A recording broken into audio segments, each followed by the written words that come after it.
जितने आप सिंपल हो करके किसी अच्छे ज्ञान को पाने की कोशिश करोगे, ज्ञान आपके पास आ जाएगा। और अगर आप ओवर स्मार्ट हो करके किसी भी ज्ञान को पाने की कोशिश करते हो तो ज्ञान आपके पास से दूर चला जाएगा। ये असली ज्ञान को पाने का गुरु मंत्र है। आपकी जन्म कुंडली के अंदर अगर चंद्रमा अच्छा है और वो पापी ग्रहों से ग्रसित नहीं है, किसी से चोट नहीं खा रहा है, तो समझ लो आपका जीवन अब आगे के लिए अच्छे कदम रखने के लिए तैयार है। इतनी रीलों ने पागल कर दिया कि राहु का ये उपाय करो, रातों रात मालामाल। इतने दिन ये कर दिया तो आपको अरबपति होने से कोई नहीं रोक सकता। वो अभी तक इतने अरबपति क्यों नहीं हुए कि उन्हें रील बनाने की जरूरत न पड़े। लाल किताब के अंदर धन का जो कारक है धरती पुत्र मंगल है। मंगल की पोजीशन ये बताती है कि ये आदमी गरीब होगा कि अमीर होगा। ये जो हमारे शरीर के अंदर पंच महाभूत बैठे हैं, मंगल, बुध, बृहस्पति, शुक्र, शनि, तुमसे क्या छीन लेंगे और या तुम्हें कितना दे देंगे, इन 5 ग्रहों पे डिपेंड करता है। बृहस्पति 10 में हो तो आदमी की बुद्धि वो जिस तरफ लगाएगा उस तरफ लग जाएगी, लेकिन वो कर्म में बिल्कुल तब्दील नहीं हो सकती अगर दूसरे घर के अंदर कोई भी ग्रह ना हुआ।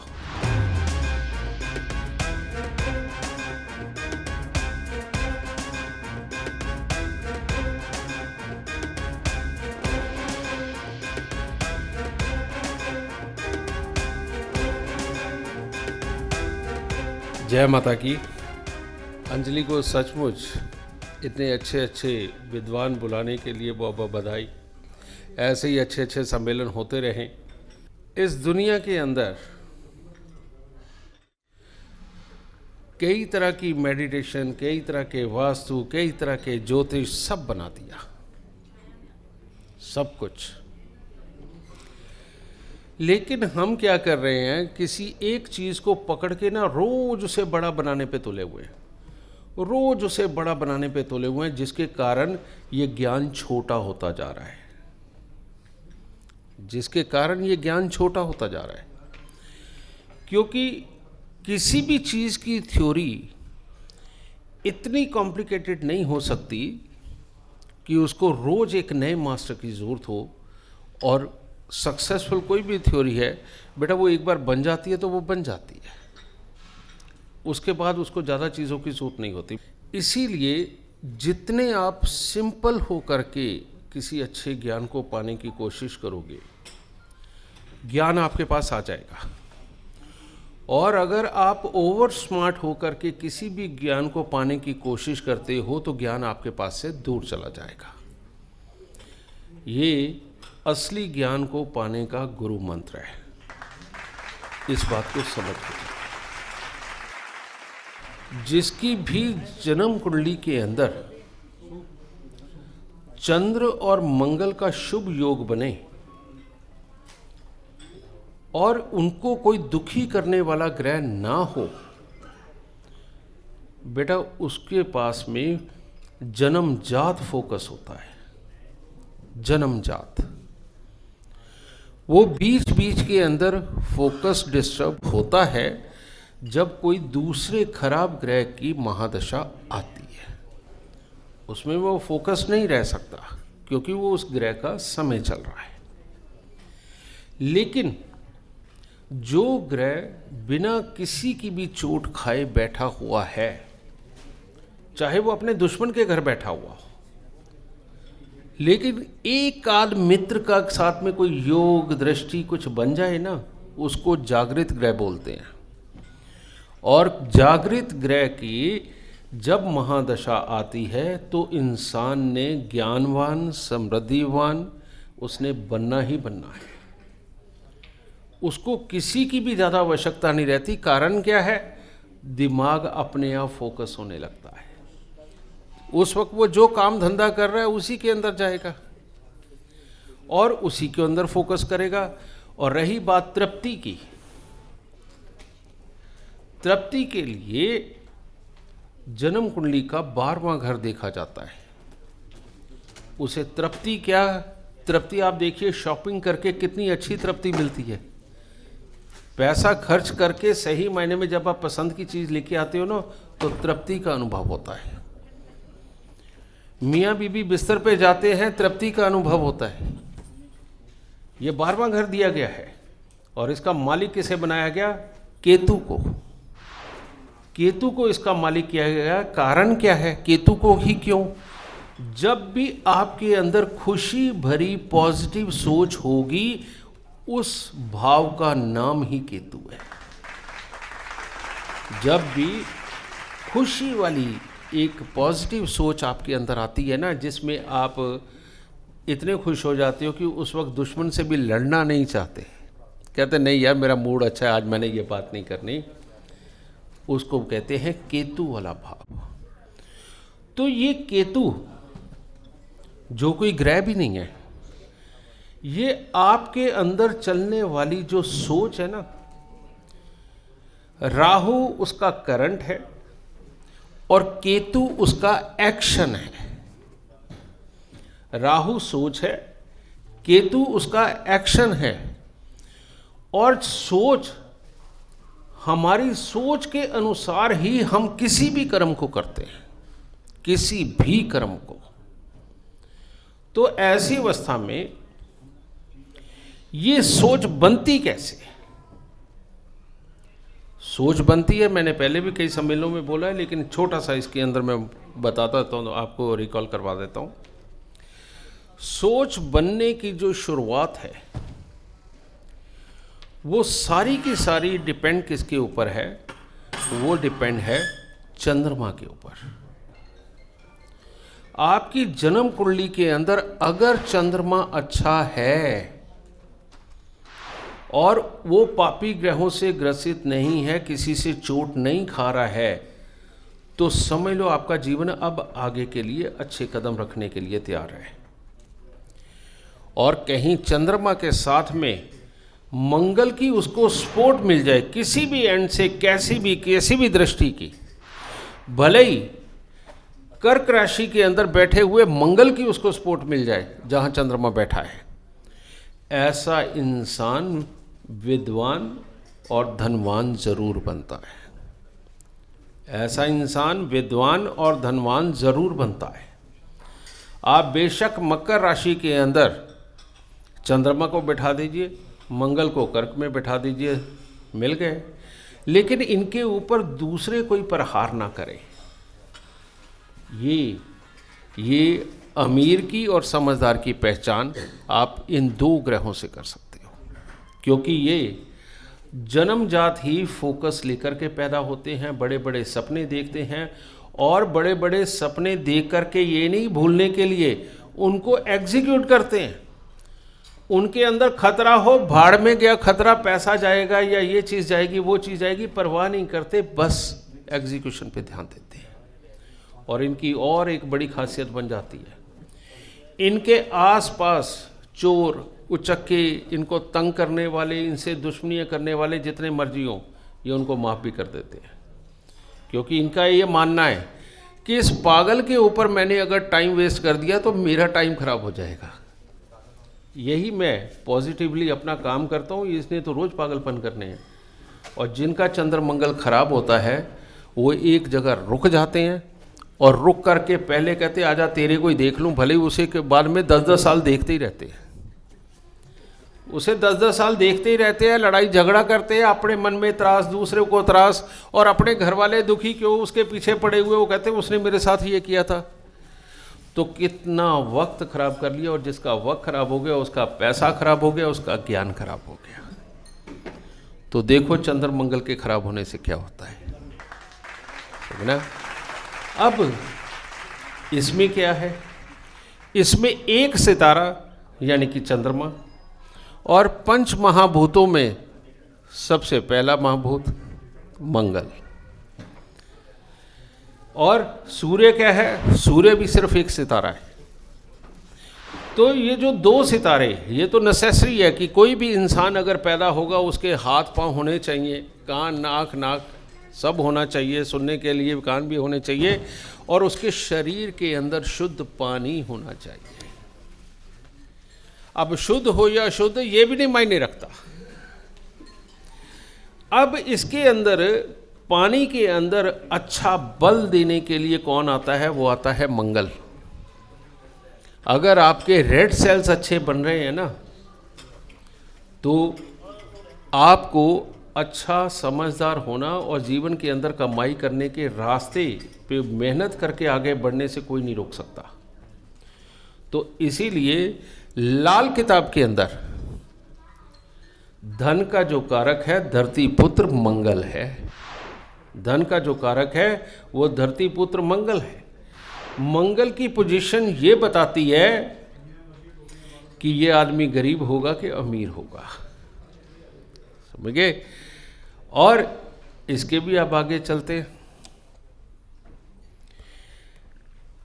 हमारे पूरे शरीर के अंदर दो चीज़ें ज़्यादा काम करती हैं।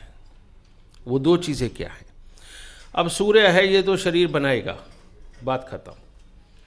क्योंकि आपने लंगड़े लूले टेढ़े मेढ़े भी करोड़ों अरबोपति देखे होंगे, बिल्कुल होते हैं। तो सूर्य का संबंध तो नहीं धन से रह गया, ये तो साफ हो गया। वो हिम्मत से हो सकता है, काम करवाने के तरीके से हो सकता है, लेकिन सूर्य का संबंध नहीं रह गया। धन से आगे जो संबंध पहली तौर पे देखा जाता है वो चंद्रमा से ही देखा जाएगा, ये भी सितारा हो गया। लेकिन दुनिया में क्या सिर्फ सूर्य और चंद्रमा को ही देख करके हम धन की कामना करें, या मंगल को देख के ही कामना करें? नहीं। ये जो हमारे शरीर के अंदर पंच महाभूत बैठे हैं, मंगल, बुध, बृहस्पति, शुक्र, शनि, रियलिटी में ये 5 ग्रह तुमसे क्या छीन लेंगे और या तुम्हें कितना दे देंगे, इन 5 ग्रहों पर डिपेंड करता है। तो किसी की भी गरीबी या अमीरी देखनी हो तो ऐसी अवस्था के अंदर आपको ये पंच महाभूत देखने को मिलेंगे। और जैसा ये खेल कर रहे होंगे पांचों, जैसा ये खेल पांचों कर रहे होंगे, वैसी खेल वाली सोच राहु के रूप में आपके दिमाग में होगी। ये 5 जैसा खेल करेंगे वैसा ही राहु तुमसे सोचवाएगा, और राहु सोचवा करके ऑर्डर देके उसी वक्त केतु से करवाएगा। और जो आप करोगे उसका जो रिजल्ट है, जो उसका रिजल्ट है, उस पे डिपेंड है आपकी गरीबी अमीरी, आपका व्यवहार, जो दुनियादारी में आपको स्थापित करता है। तो कोई केतु के पीछे पड़ गया, कोई राहु के पीछे पड़ गया, पीछे तो इतनी रीलों ने पागल कर दिया कि राहु का ये उपाय करो रातों रात मालामाल। इतने दिन ये कर दिया राहु का, तो आपको अरबपति होने से कोई नहीं रोक सकता।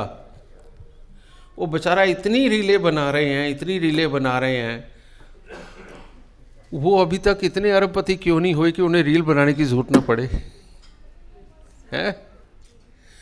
बेचारे दिन भर क्लाइंट का इंतजार करते हैं कि कोई तो आज मुर्गा फंस जाए। ये सच्चाई है। ये बिना ज्ञान के अभी पढ़ना ही शुरू किया है, बस आज ही जो कमा लेना चाहते हैं ना, वो जिंदगी के अंदर कभी एस्ट्रोलॉजर नहीं बन सकता।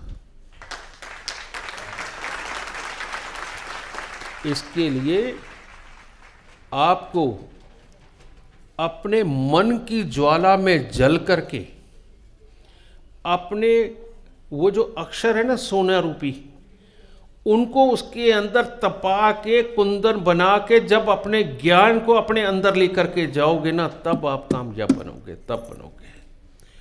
जो किताबों में शब्द लिखे हुए हैं ना, वो शब्द नहीं, वो सोना है। आप कितना इकट्ठा करते हो ये आपके ऊपर डिपेंड है। अब उसको आप तपाते कितने हो अपनी सोच में, वो उसको कुंदन बनाएगा। और कुंदन ही सर्वोपरि धातु है धरती पर, समझे।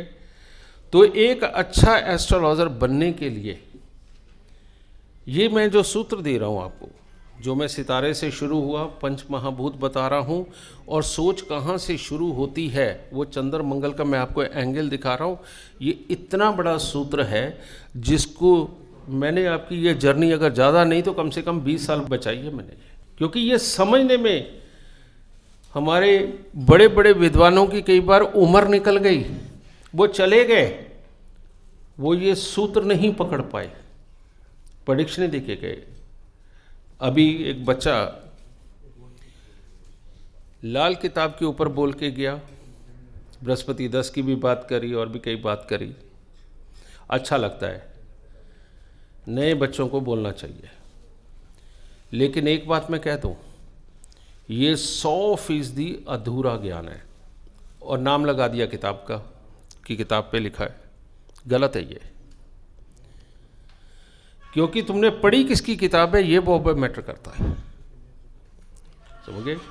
क्योंकि ये लाल किताब का ज्ञान नहीं है, लाल किताब का ज्ञान है बृहस्पति 10 में हो तो आदमी की बुद्धि वो जिस तरफ लगाएगा उस तरफ लग जाएगी,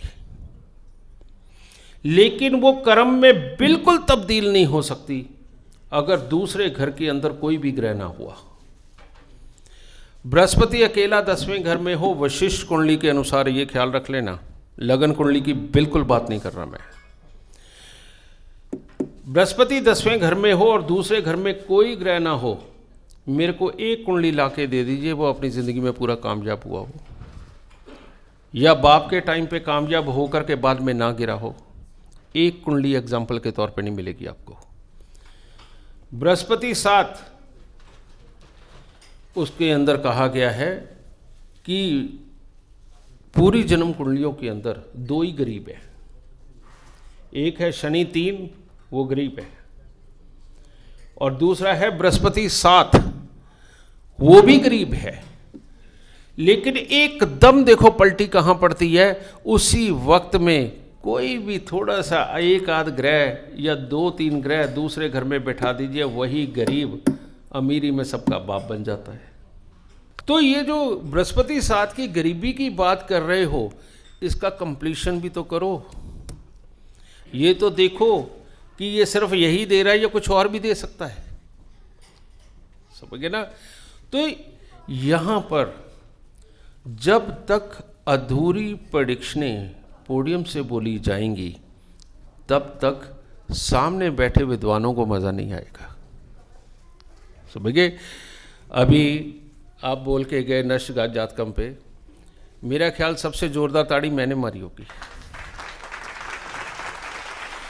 भाई दे रहे हैं कुछ, ऐसे ऐसे विद्वान बीच बीच में मिलते रहे ना, मन पूरा प्रफुल्लित होता है, समझ गए ना?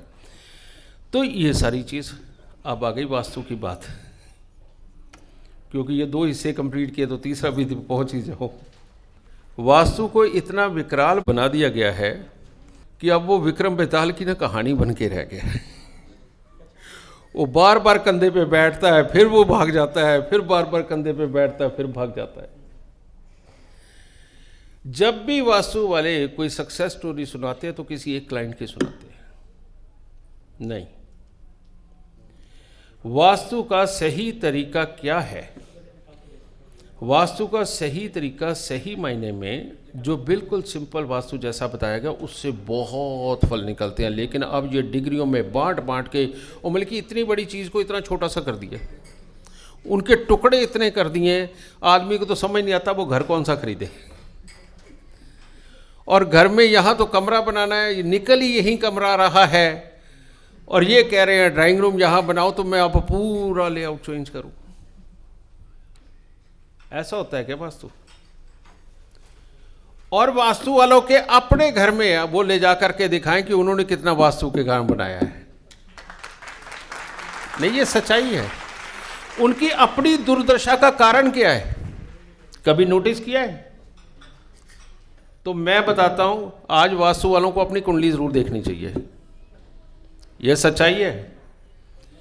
सबसे पहले ग्रह को शुभ और अशुभ घोषित करने वाला तरीका वैदिक से, लाल किताब से, केपी से, जो भी सीखना चाहते हो पहले ये सीखो, और ये सीखे बिना आप वास्तुकार नहीं बन सकते। नहीं, ये सच्चाई है। जब तक आपको ग्रह की शुभता और अशुभता का ज्ञान नहीं होगा तब तक नहीं हो सकता। अब इस पर भी दो फैक्टर हो गए कि पहले ये तो कर लिया, चलो हमने निकाल लिया, उसके बाद में जो ग्रह अशुभ है वो कहीं जाकर के अपने बलि घर में तो नहीं ऐसे बैठा जहां पर पूरी ताकत से वो काम देगा तुम्हें, है ना। अगर वो अपने बलि घर में जाकर के बैठ गया है, भले वो अशुभ है, समझ गए ना, वहां पर अगर उसी से रिलेटेड रिश्तेदार के सोने का कमरा भी बनाओगे ना तो वो तुमसे लड़ेगा तो जरूर, पर तुम्हारे काम बहुत आएगा। लड़ेगा तो जरूर पर तुम्हारे काम आएगा। अब उसी से रिलेटेड अगर काम करते हो तो बेटा तुम्हें फल तो जरूर मिलेंगे, तकलीफें बहुत पड़ेंगी। लेकिन ऐसी ही अवस्था में अगर मान लीजिए आपकी कुंडली के अंदर कोई ग्रह शुभ है, वो शुभ ग्रह वो अगर कोई ऐसे घर में बैठा है, सामने से दृष्टि से उसको कोई चकनाचूर कर रहा है, उसको खराब कर रहा है, या उसके साथ योग ही कोई बुरा बना गया, अब ऐसी अवस्था के अंदर उसका घर में जहाँ भी स्थान बनाओगे, उस रिश्ते वाले का स्थान बनाओगे, खास तौर पे उस घर में जहाँ पर भी वो बैठा हुआ है अगर बनाओगे, उसके बेहद भयंकर नुकसान झेलने को मिलेंगे। हर ग्रह की दिशा है, हर ग्रह की दिशा है। जैसे शनि जब तीसरे घर में बैठता है, ज़्यादातर लाल किताबों में एक बात लिखी गई है कि साउथ और ईस्ट फेसिंग घर में नहीं रहना। ऐसा ही लिखा गया ना भाई। राइटरों से क्या गलतियां नहीं होती? राइटर सही होता है, वो जब लिखवा रहा होता है टाइपिस्ट ने ही गलती कर दी होगी। रियलिटी में वहाँ साउथ और ईस्ट के बारे में नहीं बात की गई, उसके अंदर बात की गई केपी के उस लॉजिक के बारे में जो सब कुछ छीनने का काम करता, 3 और 12। इसका मतलब ये कहा है कि तीसरे घर में शनि हो तो घर साउथ ईस्ट फेसिंग नहीं होना चाहिए। यानी कि बार घर जागृत मत करो, इसके साथ मत लगाओ, समझे। लेकिन वहाँ पर एक और बात कही गई है लाल किताब में कि तीसरे घर में बैठे ग्रह और 12वें घर में बैठे हुए ग्रह आपस में मित्र होंगे, कहीं ना कहीं मदद देंगे। तो ऐसी अवस्था के अंदर घर साउथ ईस्ट फेसिंग ना हो, लेकिन साउथ ईस्ट की तरफ में जो 12वें घर के अंदर ग्रह बैठा हुआ है उसकी वस्तुएं, उसका रिश्तेदार वो स्थापित कर दो। पूरी जिंदगी के अंदर आपको कोई हरा नहीं पाएगा, आपको जीत दिलाएगा। छठा घर जन्म कुंडली का, ये उत्तर दिशा है। अब उत्तर दिशा के अंदर यानी कि जन्म कुंडली के छठे घर के अंदर आप बृहस्पति को बिठा दीजिए, बृहस्पति को बिठा दीजिए, और बेटी की शादी अपने घर से उत्तर दिशा के अंदर करवा दीजिए। पूरा घर बर्बाद होगा, सारे त्रास चलेंगे, क्योंकि घर तो बेटी का है ना। तो आप तो अपने राजा के साथ भी घर से उत्तर दिशा के अंदर बेटी का ब्याह नहीं कर सकते, समझे। और जानकर कहीं और स्थान ना मिले, उत्तर दिशा में मंदिर बनवा देते हैं, सारा सत्यानाश हो जाता है, स्ट्रेटजी मेकिंग खत्म हो जाती है। फिर तो वो राधे कृष्ण जी के, भगवान के, हमारे जितने भगवान हैं, हमारे जितने गुरु हैं, बस उनके पीछे इतना पड़ जाते हैं, दिन रात उनके गुणगान गाते हैं। उनको ये नहीं पता जो बच्चे पैदा कर रखे हैं उनको पालना भी है, उनको फैसिलिटियाँ भी दिलानी है। ये आप ही, क्योंकि उनके भगवान तो आप हो। और अपना भगवान पाने निकल जाते हैं, बच्चों का भगवान भटक जाता है, बेचारे रुलते हैं बच्चे, अभाव में जीते हैं। तो आप सोच के देखिए कि ज्योतिषियों के ऊपर, वास्तुकारों के ऊपर कितना बड़ा कर्तव्य है उनका, उन्होंने दुनिया को कितना संवारना है। और ये तब तक समझ नहीं आ सकता जब तक आप राशियों की प्रेडिक्शन या घरों की प्रेडिक्शन छोड़ के आप योगों की प्रेडिक्शन नहीं करने लग जाते। क्योंकि इस दुनिया के अंदर योग ही सबसे बड़ी चीज़ है। चलो मैं सारे एक्सपेरिमेंट अपने पे ही करता हूँ। आज आप सबको एक बात बताता हूँ, वैसे तो रील वगैरह में आपने देख लिया होगा। मैंने अपने घर का गृह प्रवेश होला अष्टक में किया। मैंने अपने घर का गृह प्रवेश होला अष्टक में किया, कोई नहीं करता है ना। लेकिन 9 तारीख को आप गुड़गांवा की कुंडली बनाइए, आप देखिए 2:30 बजे से लेके 2:40 तक आकाश मंडल में 3 राजयोग विचर रहे थे। 3 राजयोग। और ये होता है असली मुहूर्त कि जिस वक्त में इस 10 मिनट के अंदर पैदा हुई जो भी चीज़ होगी वो जिंदगी के अंदर राज करेगी। ये कहानियाँ सिर्फ बुजुर्गों से सुन के, और तब जो अच्छी बन के जब आप ज्योतिष करने जाते हो ना बेटा, उसी के ऊपर लोग हंसते हैं, वहाँ से बुरे रिजल्ट निकलते हैं। आपके अपने एक्सपीरियंस होने चाहिए, आजमाइश होनी चाहिए। मैंने उस दिन इस 10 मिनट का जो टाइम है कम से कम 5 माँओं को दिया था। 5 बच्चे पैदा हुए हैं उस दिन, इसी 10 मिनट के अंदर। मेरे घर का गृह प्रवेश हुआ और मेरी ऐप एस्ट्रो साइंस नए रूप में आई। पहले वाली में कमियां थी, मेरे को भी पता है।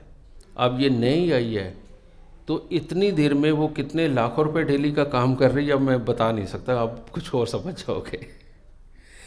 ये मुहूर्त की सक्सेस साथ में, मुहूर्त की सक्सेस है साथ में। तो मैं कहना ये चाहता हूँ कि पहले तो इस ज्ञान को पाना। ज्ञान का जो मंथन है ना, वो आपने मंथन ऐसे नहीं करना कि बाहर वाले को अपनी खूबियां बतानी है। ज्ञान का मंथन आप अपने आप में एकांत में करिए कि आपने कितना पाया और आप अभी कहाँ पे कंफ्यूज हैं, और अपने उस कंफ्यूजन को दूर करने के लिए दिन रात एक करो, बार बार पढ़ो। और नहीं समझ आता तो जिसको भी आप गुरु के रूप में मानते हो, बिना शर्म के उससे जा कर के सवाल कर लो कि मेरे को नहीं समझ आ रहा। क्योंकि आज तक इस पूरी दुनिया में इंसान हो या जानवर, बेटा बच्चे को बड़ा तो बाप ही करता है। तो गुरु का स्थान बाप से कम नहीं है। और बाप से और गुरु से अगर शर्म करोगे तो बेशर्मी से काम करोगे कि आपको अपनी इज्जत की भी परवाह नहीं। तो अपनी इज्जत बनानी है तो बाप गुरु के सामने शर्म नहीं, सिर्फ सवाल होना चाहिए, ये करना चाहिए। तो ये सारी चीज़ें। अब एक बात और बता दूं, आज डॉक्टर साहब आए थे लेकिन तब मेरी स्पीच नहीं हुई। मैं कहना ये चाहता था उनको कि हमारे विद्वानों द्वारा निकाले गए जब योग विचर रहे हों आकाश मंडल में, भाई बहुओं की, बेटियों की डिलीवरी तब होनी चाहिए, तब होनी चाहिए। नहीं तो कैसे भी लंगड़े, लूले, पागल, सड़ियल, लड़ने वाले ये भी पैदा होते हैं। और बाद में उनको सारी उम्र संभालते रहो, उनको झेलते रहो। तो अच्छा ये है कि आप 12 महीने पहले प्लान करना शुरू करें। आप देखिए, खास तौर पे देखने वाली सिर्फ 3 चीज़ है, बाकी कुछ खराब भी होगा चल जाएगा। और वो क्या है? आपकी जन्म कुंडली के अंदर चंद्रमा किस दिन अच्छी पोजीशन पे है, किसके साथ अच्छा योग बना रहा है। मंगल अच्छी पोजीशन पे, राशि नहीं, उसका स्थान, उसका भाव क्या उसके अंदर वो काम करता है अच्छा, और उसके साथ किसी और का योग अच्छा बन रहा है, नहीं तो अकेला तो अच्छा होना ही चाहिए।